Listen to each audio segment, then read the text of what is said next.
explicar el mecanismo para un desarrollo limpio, que es el mecanismo mediante el cual una empresa puede recibir certificados de carbono que después puede vender dentro del protocolo de Kioto. En el año 94, Naciones Unidas convocó a una cumbre de la Tierra que se desarrolló en Río de Janeiro. En esa cumbre de la Tierra, todos los países suscribieron lo que se llama la Convención Marco de Naciones Unidas sobre el Cambio Climático. Lo que pretende esta convención es que todos los países hagan esfuerzos para reducir sus emisiones de gases de efecto invernadero, con el objetivo de minimizar, digamos, los efectos del cambio climático. En el año 97 se elabora el protocolo de Kioto, que propone sí es una distinción entre dos grupos de países, los países llamados Anexo 1, países desarrollados, y los países no Anexo 1 o en vías de desarrollo. Y puntualmente plantea que los países Anexo 1 se obligan a reducir sus emisiones un porcentaje respecto del año 90. En promedio se reducirían un 5,2%, y por otro lado los países no Anexo 1, como es el caso de Argentina, tienen el compromiso de hacer los esfuerzos para reducir emisiones, pero no tienen un compromiso cuantitativo, no dicen tienen que reducir tanto sus emisiones respecto del año 90. ¿Por qué se planteó esto? Porque las emisiones están asociadas al crecimiento económico. Entonces, si un país está en vías de desarrollo y no se le deja emitir el gas de efecto invernadero, se le está coartando su crecimiento, básicamente. Entonces, se abre la posibilidad de que países desarrollados o Anexo 1 hagan acciones en países en vías de desarrollo para obtener certificados de reducciones de emisiones. Básicamente esos son los que se llaman mecanismos de flexibilización. ¿Qué quiere decir esto? Que además de lo que ellos hagan dentro de su propio territorio, pueden comprar reducciones generadas en otros países. Básicamente tienen comercio de emisiones es entre países Anexo 1. Implementación conjunta es dos países Anexo 1 hacen un proyecto de reducciones de gases de efecto invernadero, y el tercero, que es el mecanismo para un desarrollo limpio, es el mecanismo mediante el cual realizan acciones o compran reducciones certificadas en países en vías de desarrollo, como es el caso de Argentina. Este mecanismo para un desarrollo limpio es el mecanismo mediante el cual se entregan los famosos bonos de carbono, cuyo nombre técnico son certificados de reducciones de emisiones.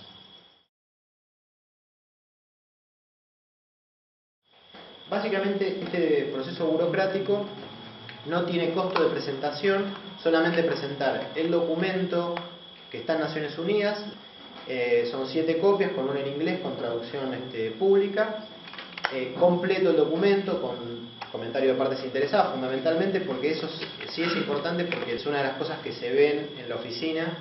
Se presenta en la Dirección de Cambio Climático, dentro de la Dirección de Cambio Climático funciona lo que se llama Secretaría Permanente de la Oficina Argentina del MDL, y como les decía, esto no tiene costo más allá del armado del documento.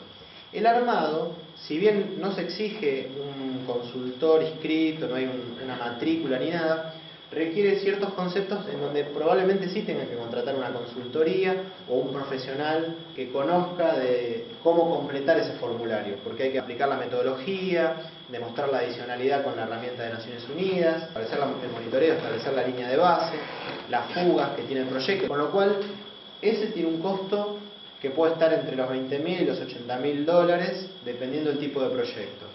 Hay un tema importante que hay que tener en cuenta cuando yo hago el documento de diseño de proyecto, es que en parte yo ya tengo que tener por lo menos una ingeniería básica del proyecto. ¿Por qué? Como yo voy a poner el monitoreo, yo tengo que especificar qué equipamiento o dónde voy a medir, con qué apreciación. Entonces, si bien no hace falta una ingeniería de detalle, es importante tener una ingeniería básica del proyecto. ¿Por qué? Porque después, cuando vayamos a la parte de verificación, el documento base que van a tomar para calcular los certificados es el documento que ustedes presentaron a aprobación nacional. Bueno, la aprobación nacional la puede presentar directamente el dueño del proyecto, no hace falta que lo presente ninguna consultora, siempre y cuando esté bien completo ese documento, lo puede presentar la misma empresa o la misma organización.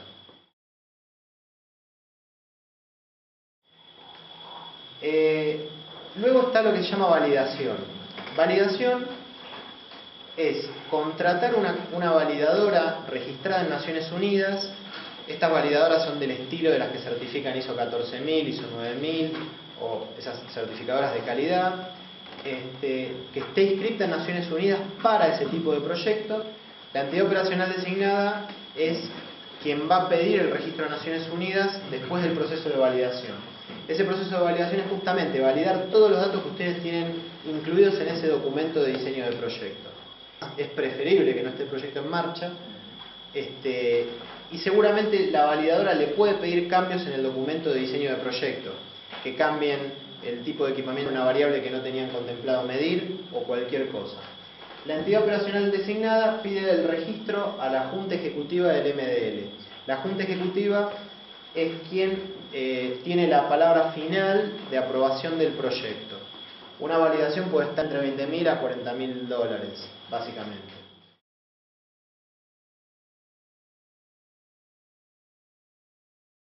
Ahora bien, registro el proyecto. Ahí yo ya tengo la aprobación, tengo mi proyecto, supongamos que lo tengo funcionando. Ahora yo tengo que monitorear el proyecto. Hasta ahora nadie nos dio ningún certificado de reducciones. Recién tengo el proyecto registrado, estoy en lo que se llama vigilancia o monitoreo, según lo que yo dije en el PD. Una vez que pasa un periodo mayor a 4 meses, superior a 4 meses o más, hasta 7 años, si quieren hacer una certificación, no hay problema. Tengo que volver a llamar a una entidad certificadora, también habilitada en Naciones Unidas, que venga y revise todo lo que yo tomé, los datos que yo tomé, que los equipos hayan sido calibrados como corresponde, que tengan su mantenimiento. Revisa todo eso, calcula, en función de lo que está puesto en el PDD, cuántos certificados les corresponden, y recién ahí le pide a la Junta Ejecutiva que expida los certificados de reducciones de emisiones. Recién ahí yo tengo lo que llaman CERS, por las siglas en inglés, que son los famosos bonos de carbono. Esto básicamente es todo el ciclo, digamos, del proyecto. Como vieron, hay costos extra a los costos propios del proyecto. Y el problema es que yo tengo que tener un retorno de certificados de reducciones de emisiones que me permita hacerme cargo de todos estos costos, porque si no, o no hago la inversión o la hago sin el MDL. O lo hago